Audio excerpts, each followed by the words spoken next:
Josué, chapitre 9. À la nouvelle de ces choses, tous les rois qui étaient en deçà du Jourdain, dans la montagne et dans la vallée, et sur toute la côte de la grande mer, jusque près du Liban, les Hétiens, les Amoréens, les Cananéens, les Phéréziens, les Héviens et les Jébusiens, s'unirent ensemble d'un commun accord pour combattre contre Josué et contre Israël.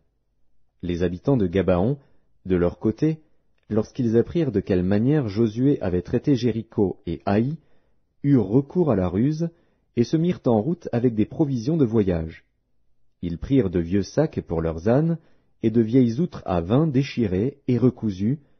Ils portaient à leurs pieds de vieux souliers raccommodés, et sur eux de vieux vêtements. Et tout le pain qu'ils avaient pour nourriture était sec et en miettes. Ils allèrent auprès de Josué au camp de Gilgal, et ils lui dirent, ainsi qu'à tous ceux d'Israël, « Nous venons d'un pays éloigné, et maintenant faites alliance avec nous. » Les hommes d'Israël répondirent à ces Héviens, « Peut-être que vous habitez au milieu de nous, et comment ferions-nous alliance avec vous ?» Ils dirent à Josué, « Nous sommes tes serviteurs. » Et Josué leur dit, « Qui êtes-vous, et d'où venez-vous » Ils lui répondirent, « Tes serviteurs viennent d'un pays très éloigné, sur le renom de l'Éternel, ton Dieu, car nous avons entendu parler de lui, de tout ce qu'il a fait en Égypte, et de la manière dont il a traité les 2 rois des Amoréens au-delà du Jourdain, Sihon, roi de Hesbon, et Og, roi de Basan, qui était à Ashtaroth.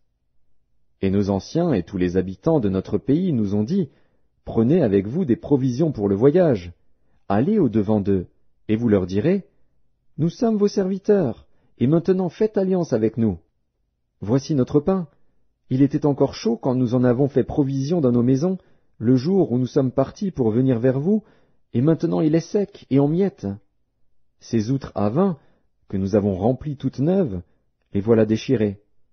Nos vêtements et nos souliers se sont usés par l'excessive longueur de la marche. » Les hommes d'Israël prirent de leurs provisions, et ils ne consultèrent point l'Éternel. Josué fit la paix avec eux, et conclut une alliance par laquelle il devait leur laisser la vie, et les chefs de l'assemblée le leur jurèrent. 3 jours après la conclusion de cette alliance, les enfants d'Israël apprirent qu'ils étaient leurs voisins, et qu'ils habitaient au milieu d'eux. Car les enfants d'Israël partirent, et arrivèrent à leur ville le 3e jour.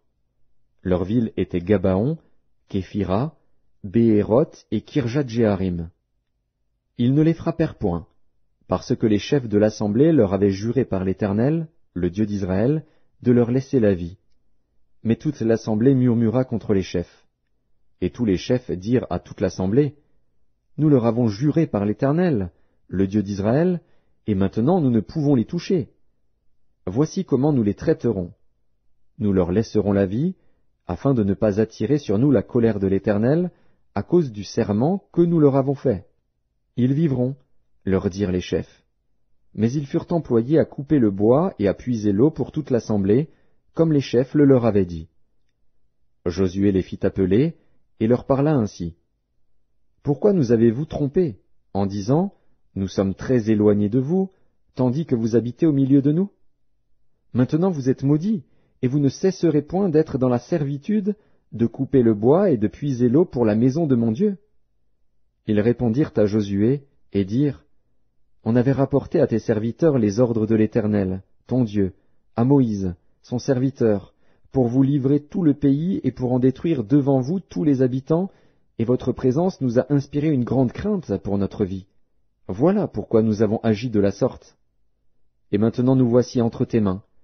Traite-nous comme tu trouveras bon et juste de nous traiter. » Josué agit à leur égard comme il avait été décidé.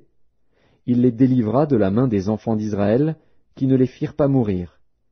Mais il les destina dès ce jour à couper le bois et à puiser l'eau pour l'assemblée, et pour l'autel de l'Éternel dans le lieu que l'Éternel choisirait, ce qu'ils font encore aujourd'hui.